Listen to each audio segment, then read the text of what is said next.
Jetzt kommen wir zur Widerlegung der Genetik.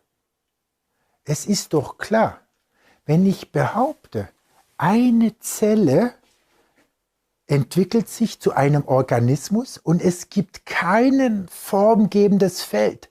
Es gibt keinen Geist, kein Bewusstsein, was hier materialisiert, sondern es gibt nur materielle Interaktionen, die wir studieren als Physiologen und der Rest sei Unrat, unwissenschaftlich, Verschwörung. Das gibt's nicht. Dann bin ich gezwungen, wenn ich sage, ein Organismus geht aus einer Zelle hervor, bin ich gezwungen, einen Bau- und Funktionsplan des Lebens zu postulieren. Also eine Setzung in der Theorie, nur die Materie wirkt und das Leben geht aus einer Zelle hervor, dann brauche ich da einen Bauplan des Lebens. Denken Sie ja viele noch, ja, Erbsubstanz. So, dann lesen Sie das, und das ist also das Minimum, was Sie sich merken müssen heute schon mal. 12.06. in der Zeit finden Sie frei auf dem Internet Erbgut in Auflösung. Das ist die Minimum-Hausaufgabe, die Sie anschauen, weil da damit natürlich schon die gesamte Virologie widerlegt ist. In ein paar Sätzen. Und die lesen wir jetzt auch zusammen durch. Das Genom galt als unveränderlicher Bauplan des Menschen, der zu Beginn unseres Lebens festgelegt wird. Von dieser Idee muss sich die Wissenschaft verabschieden. In Wirklichkeit sind unsere Erbanlagen im ständigen Wandel begriffen. Das ist eine blöde Erbschaft. Ja?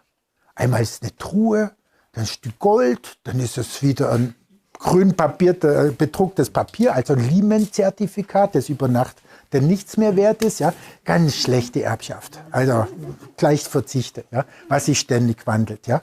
Vor 2 Jahren saßen an der University in Kalifornien 25 Genetiker zusammen, um die scheinbar simple Frage zu klären, was ist ein Gen? Der Versuch, den Grundbegriff des Fachgebiets präzise zu definieren, erwies sich jedoch als überaus diffizil. Das Expertentreffen wäre fast im Desaster geendet. Wir hatten stundenlange Sitzung. Jeder schrie jeden an.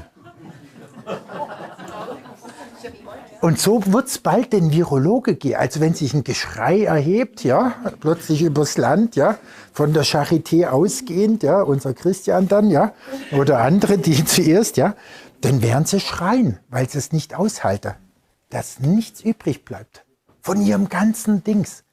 Und das ist hart, wenn Sie mal ein Professor der Genetik waren. Ja, oder Doktorand oder haben publiziert. Und, Der Streit in Berkeley hat wenig mit Forschungseitelkeiten zu tun. Es war ein erstes Symptom. Das ist doch Quatsch. Also ich wusste das zu Ende von meinem Studium, ich habe 94 promoviert, war mir das komplett klar. Dass die Biowissenschaften noch unbemerkt von der Öffentlichkeit vor einer Zäsur stehen, das war 2008. Jetzt haben wir 12 Jahre später, es ist immer noch unbemerkt, ja? Immer noch unbemerkt. Was die Rechercheuren den Chromosomensträngen von Menschen oder Tieren zutage fördern, sprengt die bisherigen Denkmuster der Genetik. Ganz ähnlich wie zu Beginn. Jetzt kommt Einstein, das ertrage ich nicht, überspringen wir.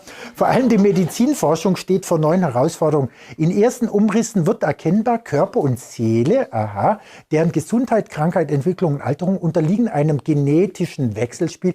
Also, die Genetik ist immer noch drin. Sie lösen sie auf, aber es ist halt ein genetisches Wechselspiel, ja, okay.